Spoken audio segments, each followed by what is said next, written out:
మనం వాడే వంట నూనె కానీ తలకు పెట్టుకునే కొబ్బరి నూనె కానీ ఈ రెండు రకాల నూనెని ట్రై ఆర్థో క్రెసిల్ ఫాస్ఫేట్ అనే ఒక రసాయనంతో కల్తీ చేసి అమ్ముతున్నారు.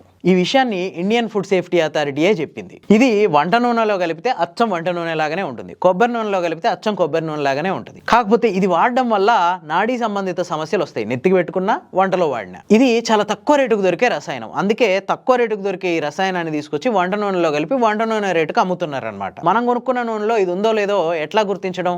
దానికోసం కూడా food safety authority of India కొన్ని టిప్స్ చెప్పింది.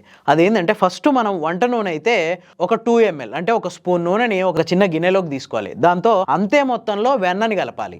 వెన్నని కలిపి స్టవ్ మీద పెడితే ఆ వెన్న కరిగిపోయి నూనెలో కలిసిపోయిన తర్వాత కూడా సేమ్ కలర్లో ఉంటే అందులో కల్తీ జరగనట్టు. అదే కలర్ మారి ఎర్రగా మారిపోయింది అనుకోండి, అప్పుడు అందులో కల్తీ జరిగినట్టు మనం నిర్ధారించుకోవాలి. ఆ నూనె కొన్న రిసిప్ట్ కనుక మన దగ్గర ఉంటే మనం వెళ్ళి ఫుడ్ సేఫ్టీ అథారిటీ అధికారులకు కూడా కంప్లైంట్ చేయొచ్చు.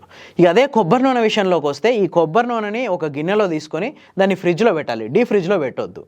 దాన్ని ఫ్రిడ్జ్లో పెడితే ఆ నూనె గట్టిగా గడ్డగట్టింది అనుకోండి, అప్పుడు అది ఒరిజినల్ కొబ్బరి నూనె.